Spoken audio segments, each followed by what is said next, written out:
I just know it's my time. All I see is the destination that I'm trying to get to. I think I'm the smartest fighter on the planet Earth. I don't just beat guys. I'm the type of fighter that dominates people. I'm going to beat the shit out of you. You better be ready, boy. We are in Las Vegas, Nevada. We at the UFC boxing gym. January 31st, I'm fighting Teofimo Lopez. I'm moving up to 140 pounds, super lightweight. The process ain't nothing new. I'm not trying to put on all that muscle and all that extra shit they keep talking about. Skills pay the bills, and that's what's going to show up on fight night.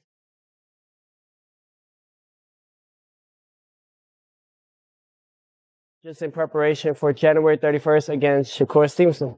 He was born for this. He's God gifted. We're implementing a lot of different things for this camp. You got to do things in there that people have never seen. Every day is a different type of segment of working out. Earlier today, I had a little bit of strength and conditioning and then swimming, exercising and expanding those lungs. And then we finish off late night. We come here and do 18 ounces of gloves, an hour or as long as I can of training without no break. Just trying to see how much more I could push.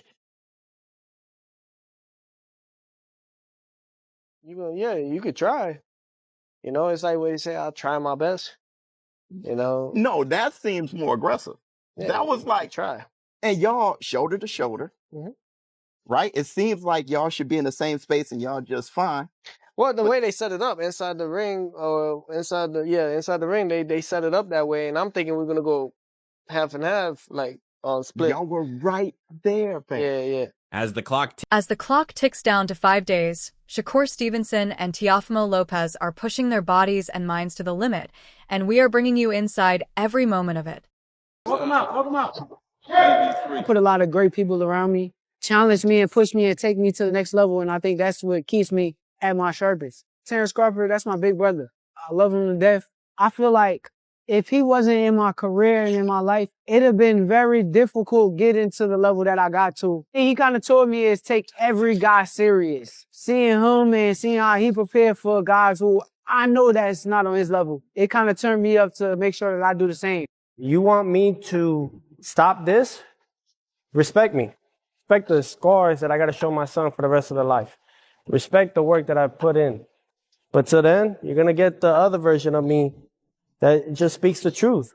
We still have a lot of work to do. I told him, God gave you these gifts so the kids could freaking look up to you, man. We could save one soul. That's a lot, man. So that's why we got to keep beating these guys. Beating Shakur. This is part of it to get to that next level. I pretty much have had almost everything thrown at me, and I look forward to see what will be thrown at me come January 31st. Shakur trains intensely inside camp, sharpening technique, speed, and defense, fully preparing for the high-stakes fight against Teofimo. To this here fight with Teofimo, I know we can guarantee you for sure, 100% he's going to be ready. This camp feel way different from previous camps. Being away from my daughter, being away from my future wife, that's the most challenging thing. You got to keep your eyes on the prize. This is sharpest I think I done been for a fight. My diet, I let the nutritionists and all them kind of people take care of that. I just show up and eat whatever they give me. So I pay attention to what makes me feel good, and I just stay on that. Teofimo keeps training basic, focusing on staying healthy, maintaining form, and preserving energy for the fight. Today is chest, triceps, a little bit of shadow boxing with some weights. Keep the ligaments and everything loose. A little bit of forearms to finish it off.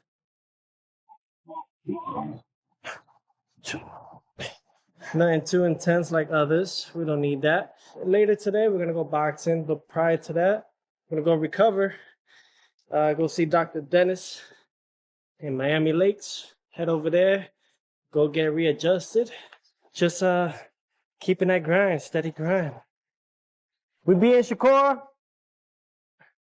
Yeah, that's Teofimo right there. That's takeover bobblehead. Shakur Stevenson's training camp is intense and focused, with him working on his technique, speed, endurance, and strategy to dominate in his upcoming fight. I had fought a kid named Ruben Villa, and he beat me. He beat me again in the next tournament. So now that's 2 times. So now they kept saying like, okay, Ruben Villa is the next Oscar De La Hoya. He's going to win us an Olympic gold medal. And then by the time it came to the Olympic trials, Now it's the rematch, and everybody there think I'm going to lose to this guy. And then I just wipe him out. I had to fight him again because it's double elimination in the Olympic trials. I flushed him even worse the second time, so a lot of people didn't think I could do it. The Edwin De Los Santos fight was my biggest setback. I wanted to please the fans and the people when I should have just pulled out the fight.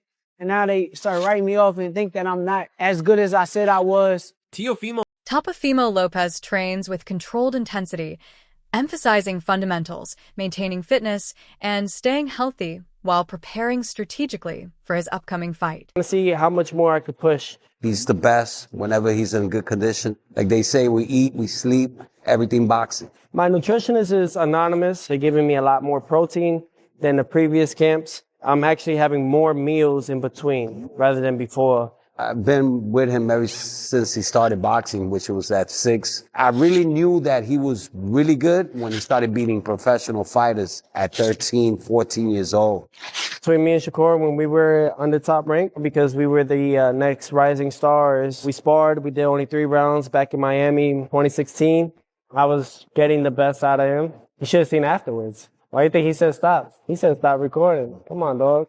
Teofimo Lopez is determined to win, staying focused, disciplined, and mentally strong, ready to give his best performance in the fight. Specifically, there's bobbing and weaving, and there's a lot of high repetition that starts to wear and tear at the spinal disc level.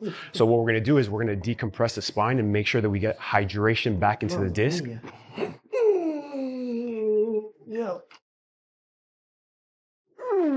The things you gotta go through to be a world champion. Yeah. Whew.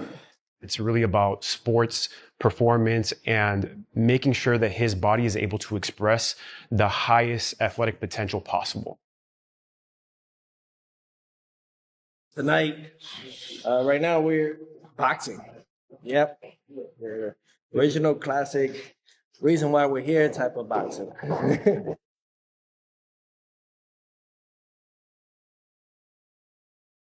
Teofimo Sr. confidently says his son will become a world champion, praising his talent, dedication, and relentless determination in training. When he's in there, he's just focused, you know? And when I see him focus, every time I know that he has somebody, I always tell him, you already figured him out. You know, that's like letting him know, have fun. From now on, just have fun. Back out. Double jab. 1, 2. When it comes to it, like boxing is pretty much all mentality. It's all mental. Are you mentally prepared with the audience? Are you mentally going to be prepared with the certain punch selection? There's things that I also got to train as well. There's things that I have to maintain as well. Those are things that I have to work on within myself. It's a muscle. And it's a muscle memory that you have to create now. If you don't create now, it can harm you the day of. Teofimo Lopez focuses on perfecting his jab during training, improving timing, accuracy, and setup for combinations in the ring. How much I achieved that. He's always got to beat whoever's in front. I beat Shakur. They'll say he went up weight class. He wasn't in his weight class. When I flatline him and they say, oh, he had the best defense, that's just how it's going to be. You got to be okay with it. I ended up being okay with it. I'm going to show everyone that his defense is not as immaculable like they say it is. That's my job. That's my job. My job is to show the true flaws that they can't see, that the world cannot see. Shakur Stevenson is determined and more experienced using his skills, strategy, and ring intelligence to control the fight effectively. I just need somebody that's at 30. That's If it makes sense. makes sense. Yeah.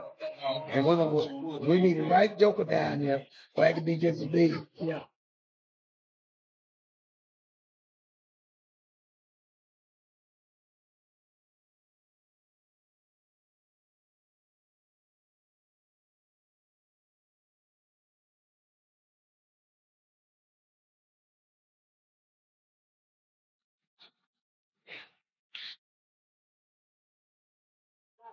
And they get kind of aggressive and open up. Correct. and I could catch them kind of easily. Yeah, you can catch me.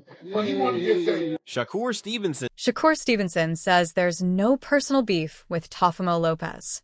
Their fight is purely professional, focused on competition and legacy. Assumed it. But during the fight, I'm like, yo, Tio, come on, use your jab. Keep using your jab. I'm like trying to coach him through. I know Tio. I don't know Arnold Barboza. Why would I go? If I'm front row, why am I cheering on Arnold Barboza? Right. I don't do that. So, and I also remember when I was fighting Josh Padley, I could hear Tio like, yo, just go to the body, set up with the body shot, so I could hear Tio's voice. So it's like, why would I cheer against you, bro? You wanted to make that clear. Yeah, like he kind of just assumed because I was with Bud that I was going against him. But Shakur Stevenson speaks with clear purpose about the upcoming clash with Teofimo Lopez, framing it as a fight that boxing truly needs. He acknowledges that critics often question his choice of opponents and label his performances as boring. So stepping up to face one of the biggest names in the sport removes all doubt and proves his seriousness. Even though he could have remained comfortable at 135 pounds, he chose to move up to 140 to seek a real challenge and demonstrate his true abilities. Stevenson believes this matchup not only tests him personally, but also keeps fans engaged and restores attention to the sport. The level of danger and competition motivates him to push harder in training, refine his technique, and show up at 100% on fight night. External criticism and noise longer affect him because what matters most is proving his greatness inside the ring. Every session in camp, every drill, and every sparring round is approached with focus and intensity.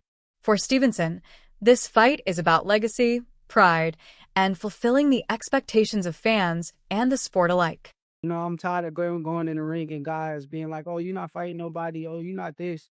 I didn't have to do this fight. I could have stayed at 135 and I could have campaigned at 135. But for me, I feel like I wanted to fight at 140 against Tio because he's one of the biggest names in the sport. How, for the good of the sport, how important is this fight between you and Tio?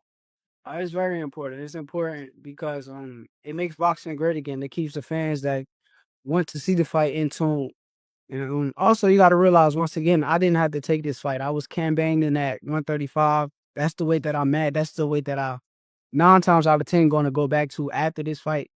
But I did this because I know Tio's one of the biggest names. I know that he's one of the most accomplished fighters in or around my weight class. And the challenge wakes me up. It makes me want to go harder. Showing up day in and day out to make sure that I come in at 100% on fight night. So for me, this fight means everything for the sport. This fight means everything for me, my career, my legacy, and I can't wait to put it all on the line. How does it upset you at all, Shakur, when people get on social media and it seems like when you fight, they be like, he's a boring fighter, defensive fighter, too boring. And is that part of it where you say, okay, you know what? Now I'm going to fight Tio. Call me boring now. No, it don't bother me no more because they pick and choose, you know. I still hear it to this day, oh, he's boring, he's a defensive fighter, but it's like my last fight, I went in there and I entertained the crowd. I went out there, entertained the people. I took a couple punches more than usual than I usually would take. So if I did that my last fight and y'all still can say it, y'all still want to let it haunt me, they still bring up Gareth A. Davies highlights the importance of Shakur Stevenson moving up to the 140 pounds division, stepping into a weight class filled with elite competition. He points out that the division features strong contenders like Dalton Smith, but Teofimo Lopez remains the universally recognized number 1 after impressive victories over Josh Taylor and Vasily Lomachenko. Davies believes Lopez possesses both the style and experience to challenge Stevenson's rise through the rankings and potentially slow his ascent toward pound-for-pound recognition. Despite this, he sees sharp discipline, tactical intelligence, and growing star power in Stevenson, noting how his confidence and presentation continue to impress. After closely observing both fighters throughout the build-up, Davies emphasizes that the matchup is compelling and highly competitive. He predicts that Stevenson's technical skills combined with his ability to adapt in the ring give him a slight edge, making a tactical, closely contested points victory the most likely outcome in this high-stakes fight. Shakur Stevenson stepping up to the 140-pound division, 10-stone division. Dalton Smith, our very own Dalton Smith, is one of those champions. Teo Lopez, universally accepted as the number one in that division.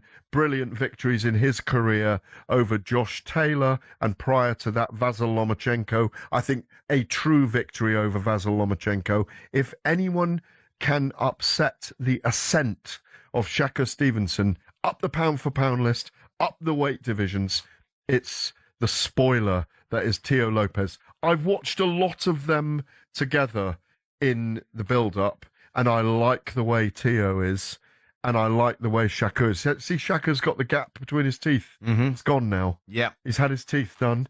He's ready to be a megastar. I'm really, really, really fascinated by this contest. Spencer Oliver describes Teofimo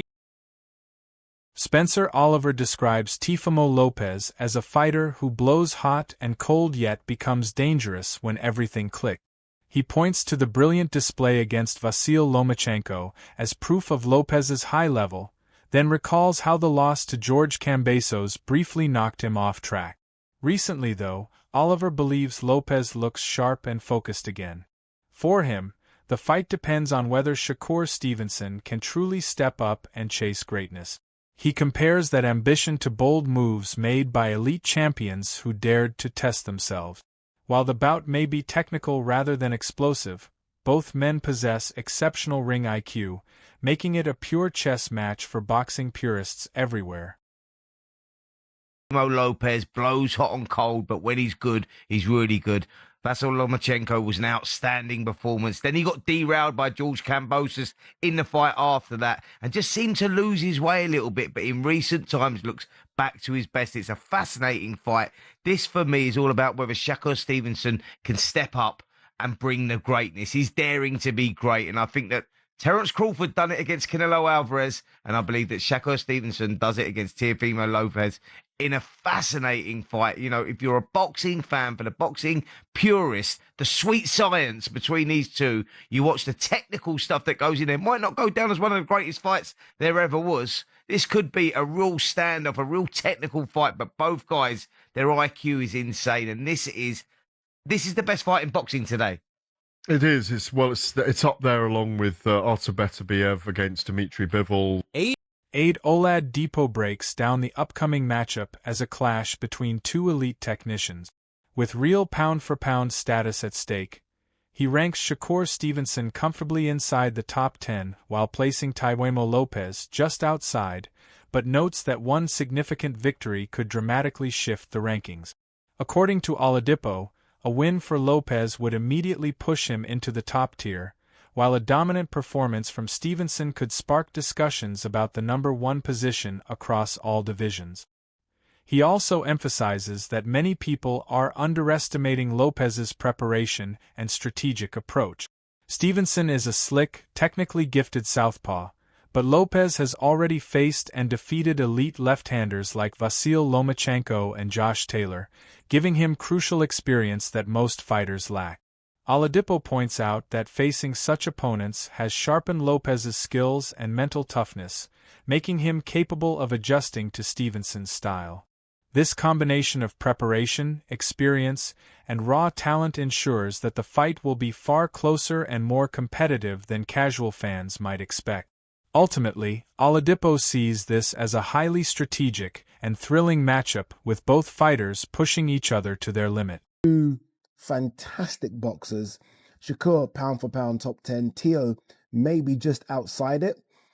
Maybe like 12th or 13th in my pound for pound rankings. But obviously a win for Teo would take him into the top 10. A win for Shakur, I mean, there's an argument to say he could be number one. There's an argument to say you could be number one if you are about to win your I don't know what belt, but your fourth weight division. Could be number one. I think this is such a good matchup, and I think too many people are sleeping on Teofimo Lopez without realizing Teofimo Lopez has done the best homework you can do in preparation for Shakur. And what I mean by this is Shakur is a slick southpaw, right? Elite boxing southpaw in Vasyl Lomachenko. Most people hate fighting southpaws. They're tricky, right? You don't get a good enough sparring for them. There are simply more orthodox fighters than southpaw fighters. So you grow up fighting orthodox fighters. So when you fight a southpaw, it's like, my God, what am I doing? He has fought two of the best southpaws of the last 10 to 15 years in Josh Taylor and Vasily Lomachenko. And he's beaten them both. So he's at the perfect preparation. And removing Josh Taylor, because Josh Taylor, although a very good boxer, isn't as slick as Shakur Stevenson. Loma is. So he's been there and done that. Loma came up from a small weight class. Shakur came up from a small weight class. Is Shakur better than Loma? I don't know. It's a debate to be had. But what I'm getting at is that Teofimo Lopez will not be scared of fighting a slick southpaw. Teddy Atlas provides a detailed breakdown of the upcoming fight between Shakur Stevenson and Teofimo Lopez, offering sharp insight into both fighters' strengths and challenges. He praises Stevenson's recent performances, noting that he has finally satisfied critics by successfully blending offense and defense, standing his ground and applying the sweet science while remaining highly entertaining for the audience. Stevenson's technical brilliance, quick hands, Olympic background, and exceptional ability to control range make him a strong favorite going into the matchup. Atlas then shifts attention to Teofimo Lopez, highlighting the unpredictability of his mental state and the significant influence his father has had throughout his career. Teo's belt there at 140 pounds, which he just picked up from Arnold Barbosa in his last bout. Just want to get right into it, but I know a lot of people were down on Teo after his last performance. It was an underwhelming performance, like a lot of the fights were, to be fair, at the Times Square card in New York. He's returning back to New York. Just want to get your thoughts, your take, Teofimo versus Shakur. Well, if they were down on Teo, they were up as high as you could be on Shakur in his last fight. Versus Peter, no question. He finally did what people wanted, this young, talented, brilliant talent, brilliant defensive fighter, brilliant guy at control and range, Olympic silver medalist, quick hands, technically solid. He finally satisfied the critics. If Lopez is focused and in the right mindset, Atlas believes he possesses the athleticism, speed, quickness, and punching power necessary to challenge Stevenson as few fighters can. He could force Stevenson out of his comfort zone, creating openings for a surprising outcome. Atlas emphasizes that this fight is compelling because it matches Stevenson's technical mastery against Lopez's raw talent and athletic ability, resulting in an exciting, unpredictable, and high-stakes contest that boxing fans cannot afford to miss. With the defense, he sat down and instead of moving all the time and punching on the move or on the draw back off traps, you come in 5 inches, he goes back 7, and he counters the crap out of you. He stood his ground and he punched, and he still got the better of it with the sweet science, being defensively responsible, but without having to be less entertaining. He was more entertaining. He satisfied people. He made people, they said, that's what we wanted in Shakur. And they got it. Now he's a big favorite, or a good favorite. You know the lines better than me, but he's a good favorite. 3-1.